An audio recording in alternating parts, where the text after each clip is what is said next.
I just got a haircut. Do you guys like getting haircuts? Not a haircut crowd? I'm not. I don't really like it. I'm not a big fan. I don't like going to barber shops. They always have like tinted windows so you don't know who's cutting hair that day. And whenever I roll in, they always stick me with the new guy. They'll be like, Sean, go to him. And I'm like, it doesn't look like he's held scissors before. He's kind of a scary person. They're like, no, Sean, yeah. You got a good learning head. You got a good learning head, good training head. You got a big head, lots of hair, and the stakes are so low. It really doesn't matter how this turns out. It's not like there's girls around town that are like, I'd have sex with him if he was higher and tighter around his ears.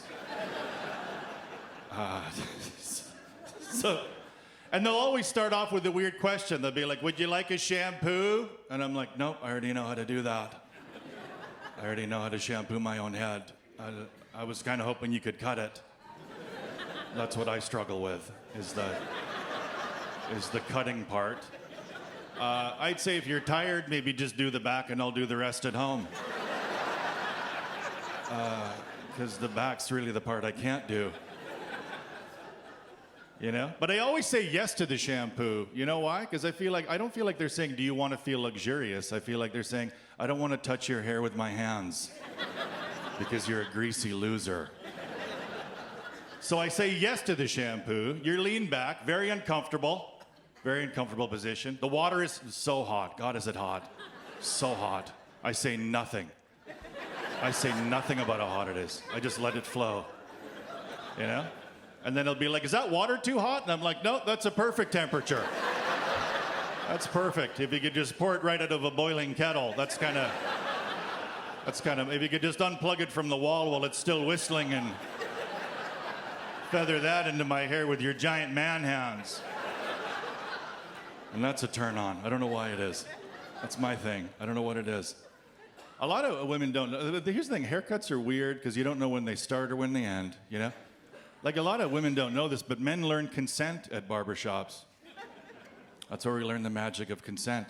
Because the first thing that happens is they put you in this weird armless rain poncho. That could have arms. That could easily have arms. There's no reason for that not to have arms.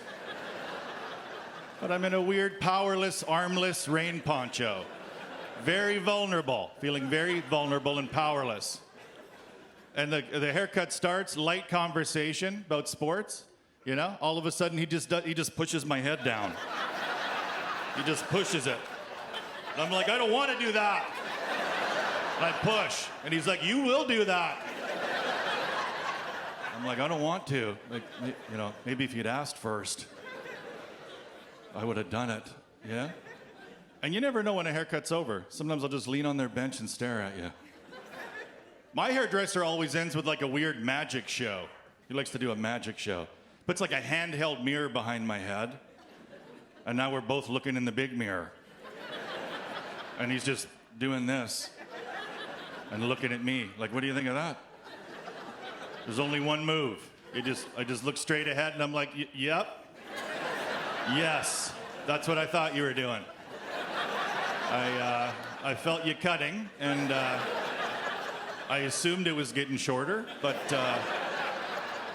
it is good to have confirmation, you know? You never know when somebody's just pouring pre-cut hair down the back of your neck and making scissor sounds with their mouth. You know, I need to go home with a mullet and an itchy back. Hoodwinked at the salon again.